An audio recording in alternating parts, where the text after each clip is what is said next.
Hello everyone, I am Justina Paris and I welcome you all to today's daily news analysis. आज है 25th November 2024 and we're going to be seeing important articles from the Hindu, Indian Express and so on. तो आज का जो दिन है 25th November, ये क्या मनाया जाता है? What is it observed as? First let us understand this. Because last में बहुत सारे दिन याद करने बहुत डिफिकल्ट हो जाते हैं. So we're going to see some important days. So आज का जो दिन है, it is considered as International Day for Elimination of Violence against women. International Day for Elimination of Violence against Women. So ऐसा data है कि in a year you could say every 10 minutes a woman is killed. या अगर हम कुछ और data लेते हैं, let's say last year का data, it is said that an average of 140 women were killed by the partner or their relative. Which is a very shocking data. Go to see कि हम अपने परिवार में कितना comfort देखते हैं, एक सपोर्ट होता है, there's some kind of security and safety that you feel with your family members. But वही जो अगर मेजर सोर्स बनता है with regard to the death, it is very alarming. तो ये है यूनाइटेड नेशंस ने एक दिन को बनाया है 25th नवंबर. एंड अगर हम देखते हैं, देव ऑल्सो स्टार्टेड अ कैंपेन जिसका नाम है यूनाइट. ओके, ये कैंपेन का नाम है, किसने चलाया है? यूएन ने चलाया है, mainly to stop the violence against women. So ये 16 दिन का होगा. ओके, 25th नवंबर से 10th दिसंबर तक ये प्रोग्राम, ये कैंपेन चलेगा with regard to no excuse for violence against women. India की बात करते हैं. इंडिया में हमारी जो ministry of women and child development है, who is the minister of women and child development? It is Annapurna Devi. ठीक है, तो ऐसे आपको कुछ इंपॉर्टेंट मिनिस्टर्स के भी नाम याद रखने पड़ेंगे for your exam. So anyway, Ministry of Women and Child Development as well as Minister of Rural Development. कौन है Minister of Rural Development? It is, यहाँ पे लिख देती हूँ मैं, शिवराज सिंह चौहान. ये जो है एग्रीकल्चर के भी मिनिस्टर हैं, इंचार्ज हैं. Okay, so ministry of agriculture and farmers welfare and rural development is Shivraj Singh Chouhan. तो ये दो मिनिस्ट्रीज ने स्टार्ट किया है एक कैंपेन. कैंपेन का नाम है अब कोई बहाना नहीं चलेगा.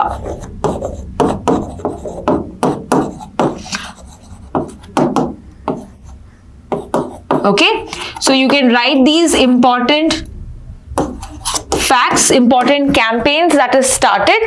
रूरल डेवलपमेंट मिनिस्ट्री ने भी एक कैंपेन साइडलाइंस में स्टार्ट किया था जिसका नाम है नई चेतना.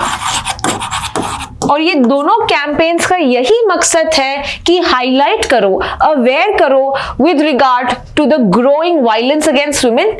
इसको कम करना है, हमारा भी वही मकसद है with regard to the UN campaign which is unite campaign, no excuses for violence. Right, तो ये आपको कुछ इंपॉर्टेंट फैक्ट्स ध्यान में रखना है विद रिगार्ड टू आज के दिन, that is international day for elimination of violence against women. Let's now proceed to the next article. तो आपको पता ही होगा recently state elections हुए थे. So November 20th, okay, we had state legislative assembly elections. 20th नवंबर को हुआ था. किन दो states में? We see in Maharashtra as well as in Jharkhand. अभी इसका वर्डिक्ट क्या है ये समझते हैं. तो अगर महाराष्ट्र की बात करें, महाराष्ट्र में who has won the elections? Maharashtra में let's first see which were the competitive parties. Okay, तो यहां पे एक जगह पे you have महायुति एंड दूसरा है महाविकास आघाड़ी. ठीक है, या इसको MVA भी कहते हैं. महायुति जो है it is made up of a number of groupings, it's an alliance, right. तो अलायंस में कौन से इनके मेंबर्स हैं, जैसे कि BJP, you also have Shiv Sena जो है एकनाथ शिंदे वाले कैंप का Shiv Sena, you also have NCP Nationalist Congress Party जो अजित पवार के फैक्शन, मतलब नेशनलिस्ट कांग्रेस पार्टी का भी डिवीजन हुआ है, तो अजीत पवार वाला फैक्शन है, इन्होंने बीजेपी, इन्होंने इस अलायंस में फॉर्म किया है, दैट इज महायुति। अगला है Mahavikas Aghadi which has Shivsena, but this is Uddhav Bala Saheb Thackeray, ठीक है, तो ये एक फैक्शन है। इनके अलावा you have Congress INC and you also have Nationalist Congress Party, लेकिन ये जो फैक्शन है दैट इज शरद पवार वाली फैक्शन। सो ये you had the two major alliance. Who has won this particular elections with a great majority, Mahayuti has won the elections. तो यहाँ पे अभी तक इन्होंने डिसाइड नहीं किया है कि कौन बनेगा chief minister, so that is still under big question. So this is with regard to Maharashtra elections. Jharkhand में क्या हुआ, झारखंड के इलेक्शंस में okay we have the Jharkhand Mukti Morcha, Jharkhand Mukti Morcha that has won the elections with a greater you can say number, लेकिन दूसरे भी यहाँ पे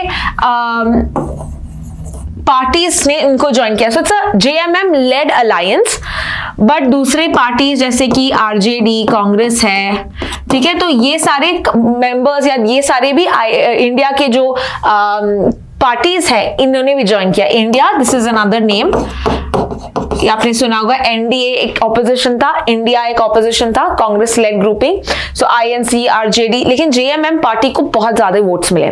सो this is where the elections. इनके चीफ मिनिस्टर ऑलरेडी यहाँ पे डिसाइडेड हैं, which is Hemant Soren, okay, and इनका ओथ सेरेमनी होगा 28 नवंबर को। सो अभी तक वो इन्होंने ओथ नहीं लिया है, but this is what is going to be the major important outcomes of this particular news articles. तो आइए अभी दूसरा आर्टिकल देखते हैं। दूसरा आर्टिकल है with regard to the recent COPs that happened in Azerbaijan, Baku, Azerbaijan में जो conference of party हुई थी with regard to the United Nations Framework Convention on Climate Change. So मैंने आपको Saturday के दिन जब मैं डिस्कस कर रही थी, I told you about that the COP was happening November 11th से लेके November 22nd. But we didn't discuss this on Saturday because I told you सहमति नहीं हुई, that is why they delayed या they postponed the ending. Okay, क्योंकि उन्होंने कुछ सहमति नहीं हुई among the countries. There was some you can say एक framework नहीं set up हुआ था कि what exactly will be the way forward. So that is why they had to extend the meeting. ये meeting delayed हुई and कल के दिन November 24th was where this actually ended. Okay, तो अभी कुछ डिटेल्स जान लेते हैं. What exactly happened? Why was it delayed? For what reason was it delayed? ये सब हम जानते हैं. Now let's first understand little background. Basics से जान लेते हैं. So firstly, we'll understand everything about COP29 UNFCCC. Before I proceed with COP29 of UNFCCC, some basics I want you to know. जैसे कि एक अर्थ समिट हुआ था, ये अर्थ समिट जो हुआ था 1992 में हुआ. ओके, कब हुआ था ये अर्थ summit? 1992. And why are we studying it now?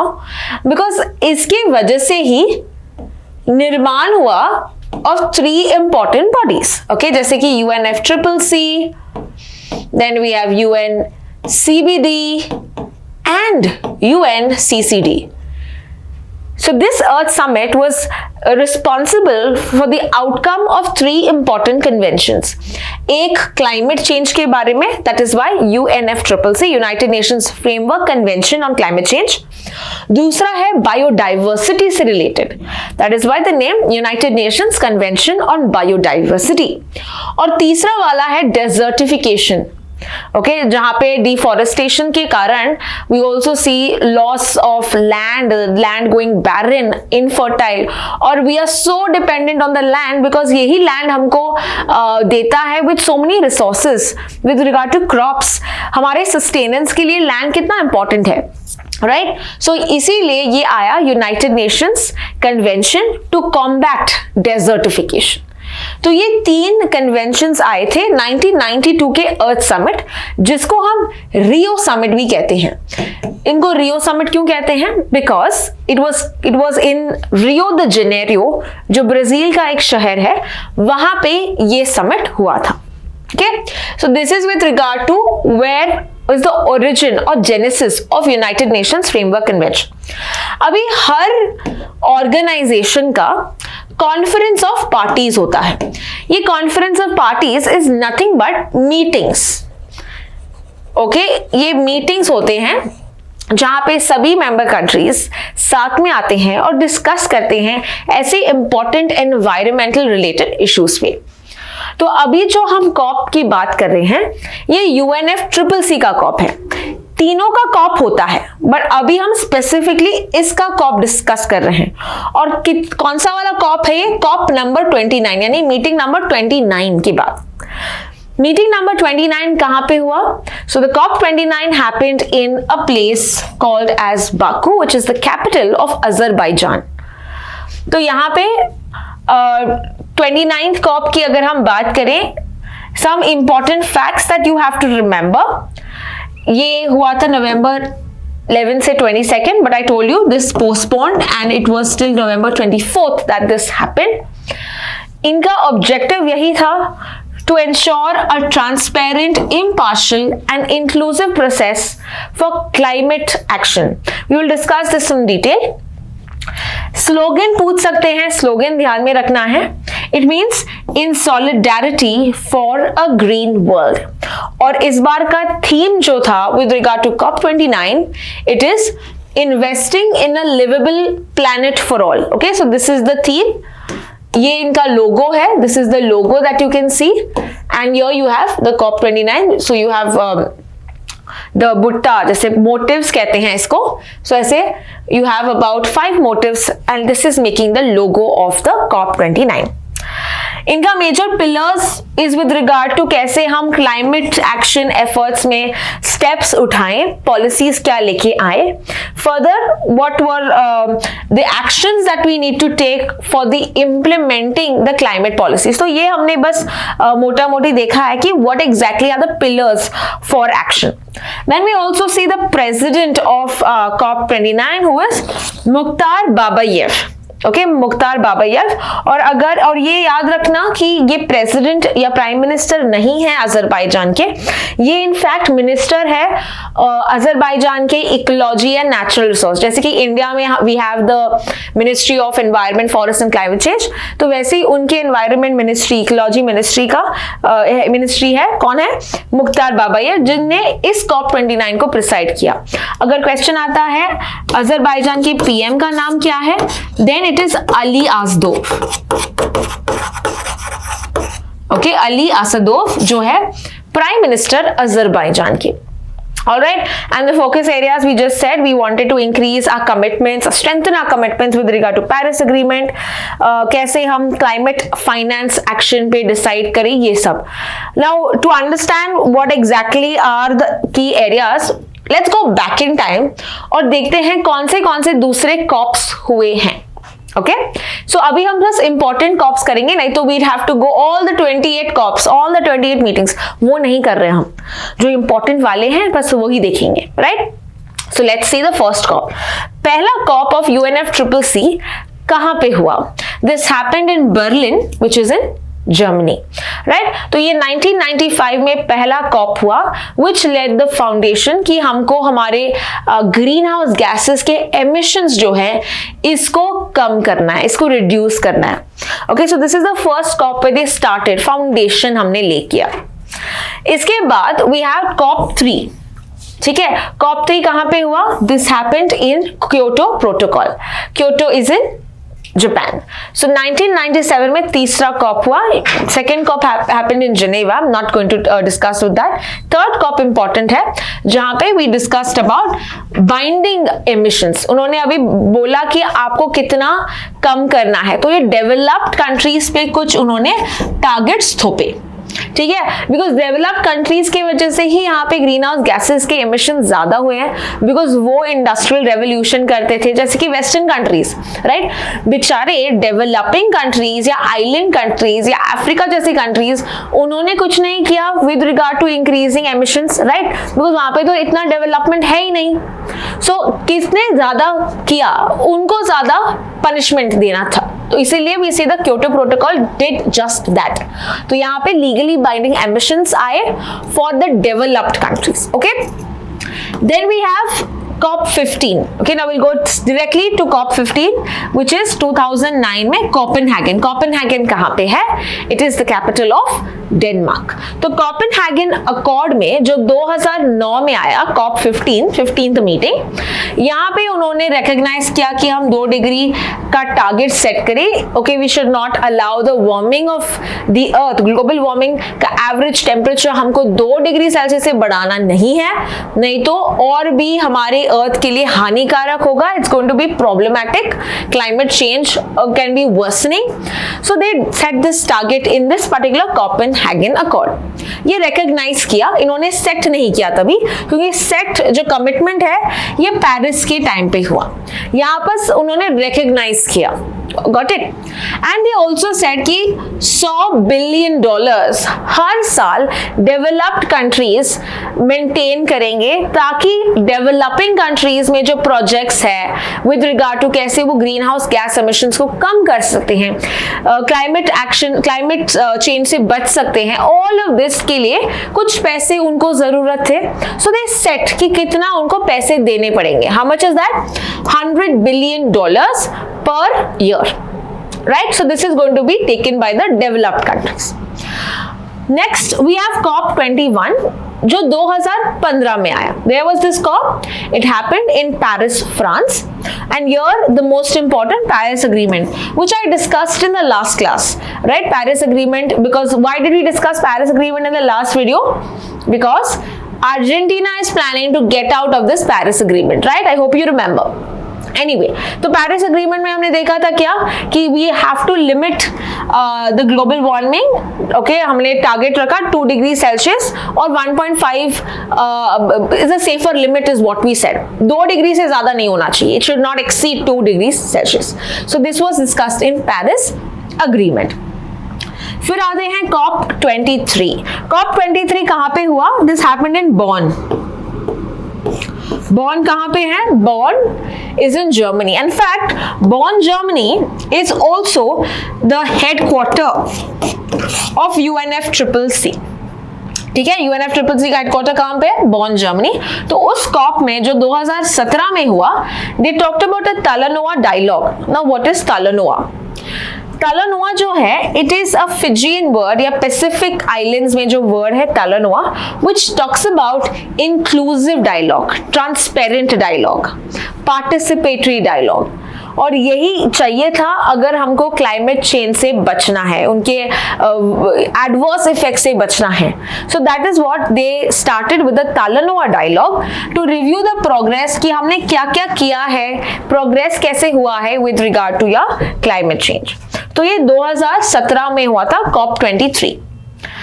Getting to COP25, which happened in Spain, Madrid, Spain, 2019 की बात है, where they also focused on carbon market rules, ambitions. तो यहाँ पे इतना important नहीं है, they again taking climate action seriously. Further, COP26 is important because this happened in Glasgow, okay, UK, and ये 2021 में हुआ, जहाँ पे इंडिया ने भी एक प्लेज किया था। कौन सा है वो प्लेज? प्लेज है कि हम नेट जीरो टारगेट 2070 में हमने रखा। What is this net zero target? यानी कि जितना हम कार्बन को एमिट कर रहे हैं, उतना ही कार्बन को हम अब्सॉर्ब करेंगे, right? So that is what 2070 target. लेकिन वर्ल्ड का टारगेट है कि 2050। ओके, ग्लोबल टारगेट है 2050, हमने बोला है कि हम 2070 इसको रखेंगे because we are a developing country, हमारे नीड्स अलग है, हमारा पॉपुलेशन ज्यादा है, तो हम ये 2050 तक अचीव नहीं कर पाएंगे. So 2070 is what we have maintained, right. So the pledge is to reduce the coal use, methane emissions, ये सब हमको कम करना है, ग्रीन हाउस गैसेस को कम करना है. एंड फाइनली COP 28 की बात करें, पिछला COP, राइट, पिछला COP कहां पे हुआ? दिस हैपेंड इन UAE, ठीक है, दुबई में हुआ था ये. और ये COP जो है ये बताता है importantly loss and damage fund. What is loss and damage fund? यहाँ पे जो डेवलप्ड कंट्रीज हैं, राइट, ये फंड करेंगे, फंड देंगे to the vulnerable countries, developing countries, island countries, right, इनको ये फंड्स देंगे ताकि वो क्लाइमेट चेंज से बच सकते हैं. जैसे कि what is the outcome of climate change? What happens? What is the consequence? The weather events are abrupt. बारिश बहुत तेज होती है, फ्लडिंग होता है, या ड्राउट होता है, सूखा पड़ जाता है, राइट. सो इसके कारण कौन ज्यादा लॉस में आ रहा है? These developing countries, island countries, because अगर सी लेवल बढ़ेगा, द सी लेवल राइज होता है, the island countries only will subsume, डूब जाएंगे. So the major impact of climate change किस पे होगा?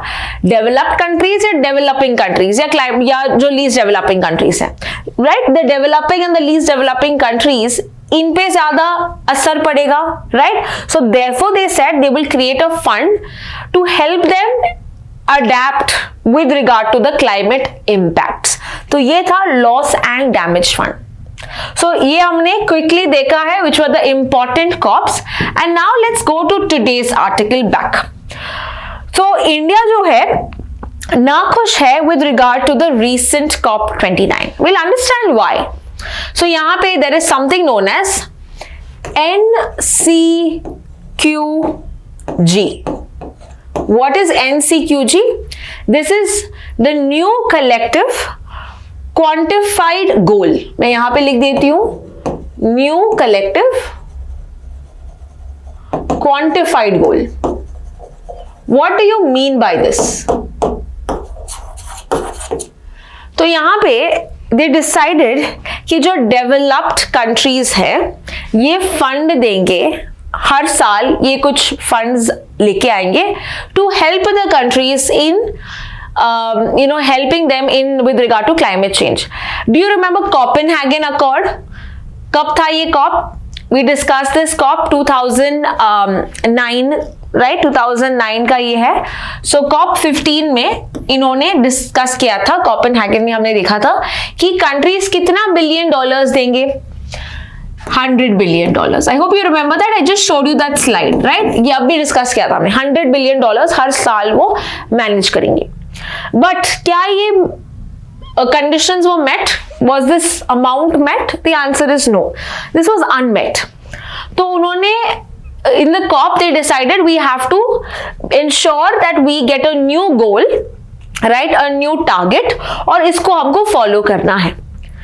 Now डेवलपिंग कंट्रीज का कहना है, जैसे इंडिया है, नाइजीरिया है, बोलिविया है, ये कंट्रीज कहते हैं कि अगर आपको टारगेट मीट करना है, क्लाइमेट चेंज से रिलेटेड टारगेट मीट करना है, जो 2 डिग्री सेल्सियस का टारगेट है, इसको मीट करना है, इसे कम करना है, you need to increase the amount of climate financing. इसको ही क्लाइमेट फाइनेंसिंग कहते हैं.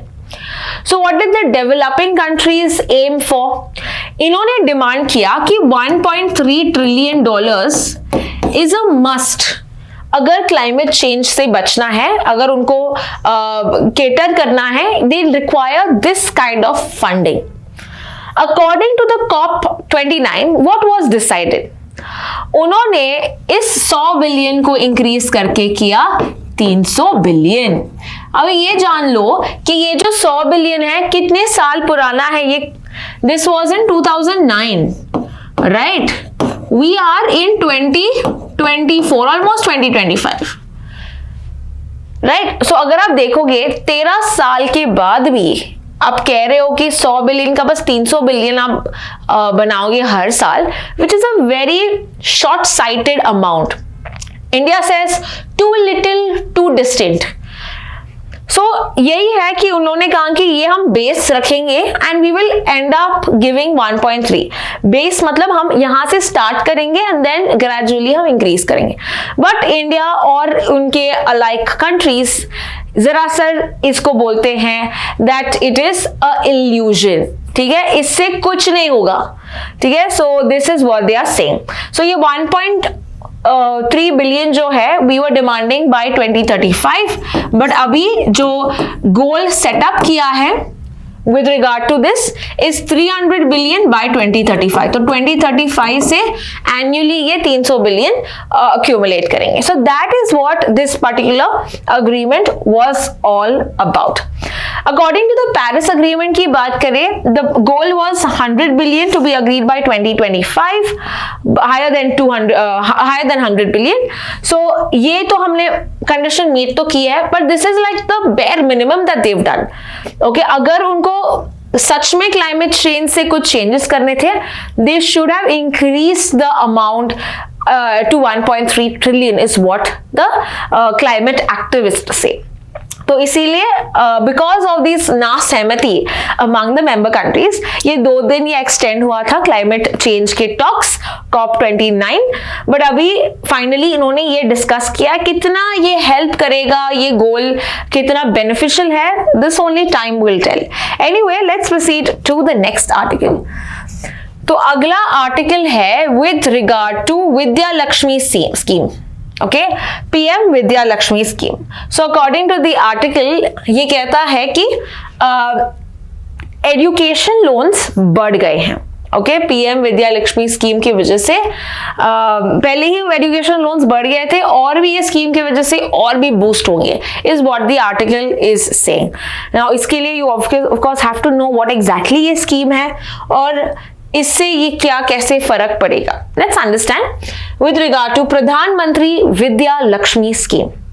सो ये रिसेंटली गवर्नमेंट ने लॉन्च किया था, ओके, नवंबर में ही लॉन्च किया था ये प्रधानमंत्री Vidya Lakshmi scheme. And this is for what purpose, इसका ये है कि फाइनेंशियल असिस्टेंस प्रोवाइड की जाए to the meritorious students. Okay, जो अच्छे बच्चे पढ़ते हैं, है ना, उनके लिए ये स्कीम है ताकि वो हायर एजुकेशन प्राप्त कर सके। Right, so it's a very good scheme because यहाँ पे कुछ ऐसा कंडीशंस नहीं देते हैं, किसी कम्युनिटी के लिए नहीं देती हैं, they are basically telling meritorious students. Further, it's a central sector scheme. What do you mean by central sector scheme? Schemes जो है they can be of 2 types. Okay, एक है सेंट्रल सेक्टर स्कीम एंड दूसरा है central sponsored scheme. Centrally sponsored scheme. So ये याद रखना है, जब सेंट्रल सेक्टर स्कीम की बात की जाती है, यहां पे 100% जो फंडिंग है ये सेंटर देता है। ओके, यूनियन गवर्नमेंट देता है। वेयर सेंट्रली स्पॉन्सर्ड स्कीम में कौन देता है? ये यहां पे सेंटर और स्टेट्स दोनों मिला के फंडिंग देते हैं, यानी कि सेंटर कुछ स्पॉन्सर करती है, पूरा स्कीम सेंटर का नहीं है। तो सेंटर और स्टेट्स बांटते हैं, दे कुड बी 50-50 बांटते हैं, 60-40 बांटेंगे, 70-30 बांट सकते हैं, that depends scheme to scheme. But central sector scheme में कौन फंडिंग देता है? पूरा funding will be given by the centre. So according to this scheme it is a central sector scheme, पूरा फंडिंग सेंटर देता है। Now again the objective is aligning with education policy, national education policy, and इसका major aim के loans दे collateral free loans, यानी कुछ गिरवी नहीं रखना पड़ेगा, guarantor free loans to students। यहाँ पे कंडीशन भी दिया है कि 3% of interest subvention. Okay, that means interest बहुत कम हो रहा है, 3% अप टू 10 लाख, 10 लाख का लोन मिल सकता है आपको। ओके, अगर आप 8 लाख, आपकी फैमिली 8 लाख एनुअली कमा रही है, okay, up to 8 lakh if you are earning, 3% का इंटरेस्ट का लोन, 10 लाख का लोन आपको मिल सकता है। Whereas you don't have any interest for a family that is earning around 4.5 lakhs. Okay, तो यहाँ पे एक क्राइटेरिया है, अगर 4.5 है then you don't have any interest, full subvention है। And if you have 8 lakhs annually, तो आपको 3%, which is a very small amount, because अगर आप देखते हो housing loans and all are like 14, 13, 11%, right? So इतना ज्यादा परसेंटेज होता है लोन का, हाई इंटरेस्ट रेट होता है, बट बिकॉज एजुकेशन लोन है और इस स्कीम के अंतर्गत ये लोन का इंटरेस्ट रेट बहुत ही कम रखा है. Further, they also launched a PM Vidya Lakshmi portal. तो ये डिपार्टमेंट ऑफ हायर एजुकेशन ने लॉन्च किया है ताकि स्टूडेंट्स इजीली ऑनलाइन अप्लाई कर सकते हैं लोन के लिए. So students can apply for education loans and ये बहुत ही एक ट्रांसपेरेंट स्ट्रीमलाइन एप्लीकेशन प्रोसेस इन्होंने एस्टैब्लिश किया है. फर्दर यहाँ पे कौन से यूनिवर्सिटीज के लिए उनको लोन्स मिलेगा? We talked about for higher education, right? But किस यूनिवर्सिटीज के लिए?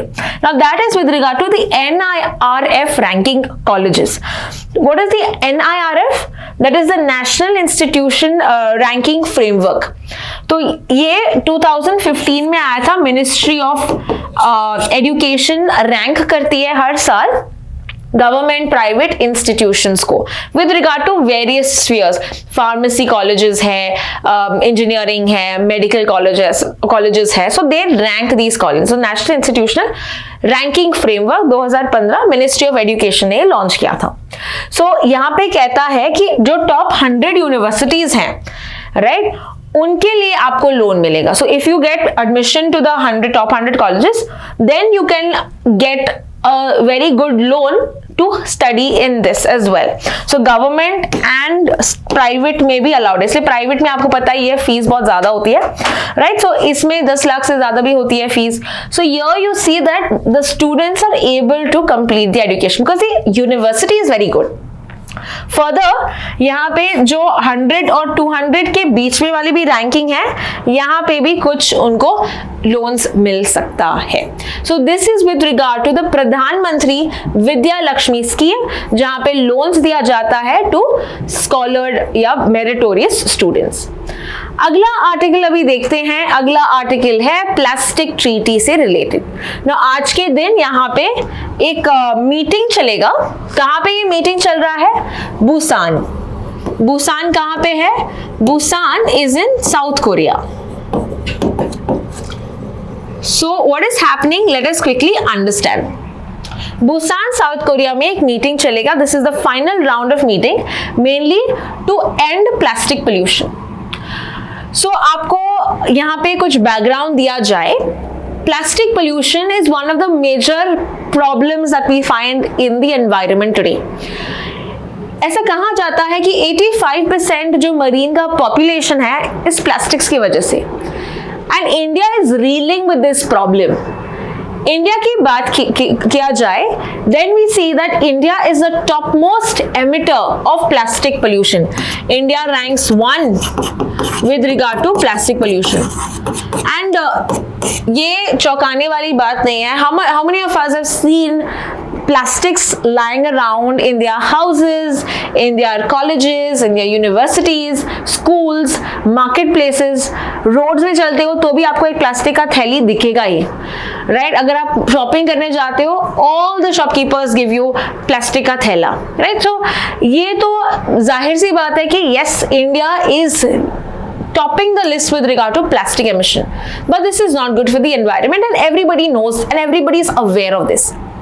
तो 2022 में UN ने एक टारगेट रखा था. 2022 ने इन्होंने बोला था कि हम प्लास्टिक पोल्यूशन एंड करेंगे by 2024. Okay, we will end the use of plastics. कब किया था ये, कब टारगेट रखा है? 2024. तो इसके पहले 4 सच मीटिंग्स हुए हैं और ये 5th वाला मीटिंग है, 5th and it is set final meeting, because हमारा टारगेट क्या था कि हम प्लास्टिक पोल्यूशन को कम करें by 2024. Right? So therefore in Busan south Korea अभी एक मीटिंग चल रहा है विद रिगार्ड टू कि हम कैसे एक ग्लोबल ट्रीटी एस्टैब्लिश करें to end the plastic pollution. So we are looking at a legally binding treaty for plastic pollution and the first time ऐसा कुछ हम देखेंगे. इंडिया की बात किया जाए, then what has India done with regard to this? India ने single use plastics को बैन किया था, 2021 में बैन किया था. Of course it came into force in 2022. तो single use plastic ban force में आया था 2022 में। 2023 की अगर हम बात करें, 2023 वर्ल्ड एनवायरनमेंट डे में the aim of the you can say this particular summit, this particular day was beat plastic pollution. ठीक है, सो 2023 में हमारा टारगेट था टू बीट प्लास्टिक पोल्यूशन। और इस साल की बात करें देन अर्थ डे कब होता है? अर्थ डे होता है 22 अप्रैल को। तो इस साल 2024 में on 22 April 2024 we decided on ending plastic pollution again, to take this particular cause very seriously. So planet versus plastics was the major theme of World Earth Day, or you can say Earth Day, right? So Earth Day के दिन planets versus plastic was the theme. तो ये आप देखोगे recently how we are taking up the cause of beating plastic pollution. And it has to be done because अगर आप data देखते हो, चौंकाने की बात है कि 2000 में द प्लास्टिक पोल्यूशन अगर हम देखें it was just 234 million tonnes. ये बढ़ता गया 2019 में it became 460 million tonnes and it is said that it is going to be 700 million tonnes by 2040। So this is only going to increase अगर इसी pace से चलता रहा। So that is why ऐसी कुछ ट्रीटी इंपॉर्टेंट है, necessary है, ताकि हम प्लास्टिक पोल्यूशन को कम करें, ताकि हम एनवायरनमेंट को बचा सकें एंड द बायोडाइवर्सिटी भी, जैसे हमारी मरीन स्पीशीज जो हैं, फिशेस हैं, ये भी अफेक्ट हो रहे हैं, राइट? एंड ऑफ कोर्स ये देखने के लिए भी कितना ऐसे गंदा लगता है, right? The plastic garbages that are there, choking होता है जिसके कारण फ्लडिंग होता है। So all of these are the problems that are associated with plastic pollution. Let's now, so after this agreement, after this meeting is done, then we will come again and discuss कि what was discussed in the meeting. Okay? तो अभी तक हमने बस basic समझा कि ऐसा कुछ meeting हो रहा है। Let's now understand the last and the final article for today. ये article है with regard to satellite space junk. Okay, so what exactly is this? Let us understand. So according to the article, अभी हमारे space में कितने active satellites हैं? It is 10,000 active satellites हैं। Got it? अभी ये कहना है कि 2030 तक, बाय 2030s यही 10,000 विल बिकम 1 लाख। कितने तक? 2030s में ये इतना बड़ा नंबर होगा, 10,000 से सीधा 1 lakh. So that is something very surprising and ज़्यादा satellites मतलब क्या? ज़्यादा यहाँ पे crowding हो रहा है। Okay, crowding of satellites we can talk about. We can talk about कि बहुत सारे satellites भी जो है ये decommissioned हो गए हैं, right?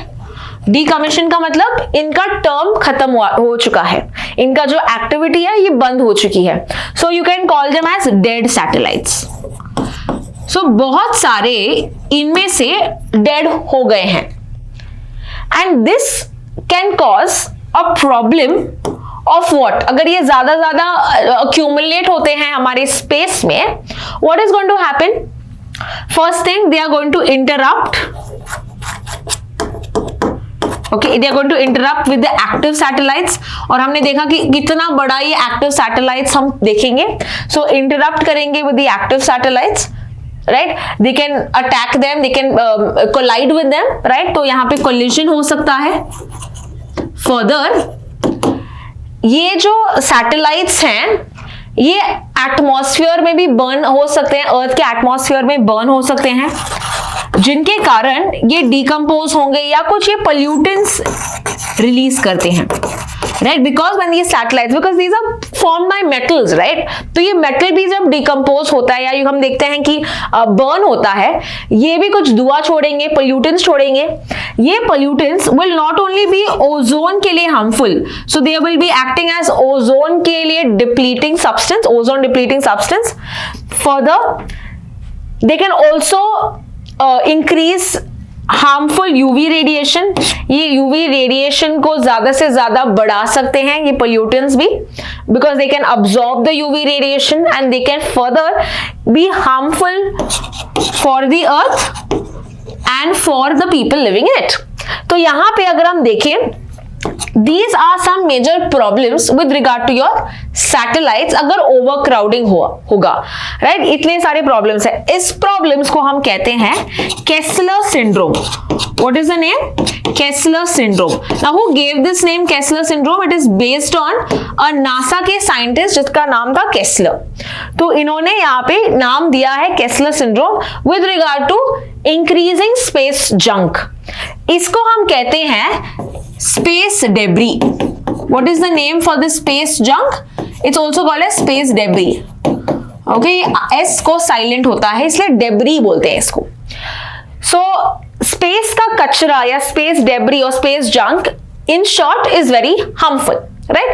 तो अभी अगर हम देखें what is the world doing, what is India doing with regard to this? तो यहाँ पे आपको कुछ facts याद रखने हैं. European Space Agency recently 2024 की बात है, they started something known as the Zero Debris Charter. Zero Debris Charter. Okay? यहाँ पे 12 कंट्रीज ने ज्वाइन किया है. India is not one of them. ये यूरोपियन कंट्रीज का ही एक ग्रुपिंग है जिन्होंने ज्वाइन किया है. एंड या मेजर एम इज कि 2030 तक हम जीरो डेब्री करें, मतलब हम जो डेब्री है इसको कम करें. अगर हमारे डीकमीशन सैटेलाइट इसको वापस से लेके आए. So they are having a pact. This is on the basis of outer space treaty. Outer space treaty जो है 1967 में आया था, which is with regard to the safe use of the space, safe use of space. तो outer space treaty यहाँ पे इनके basis में ही हम देखते हैं. This is a very important initiative. India ने क्या किया है? इंडिया का जो इसरो है, इसरो ने स्टार्ट किया है project Netra. Okay, Project Netra. That is with regard to the networking, and you can just note it down. This is called Network for Space Objects Tracking and Analysis. Network for Space Objects Tracking and Analysis. So ये एक नाम दिया है project Netra. Short में easy है याद रखने के लिए, ताकि ये जो कॉलिजन्स होते हैं ये स्पेस डेब्री के वजह से ये डिटेक्ट कर पाए. Okay, so before the collision happens only ये डिटेक्ट करते हैं, ट्रैक करते हैं और they can manoeuvre themselves. So that is called Project Netra to help our satellites, to protect our satellites from any collisions because of these space debris. तो ये है Project Netra.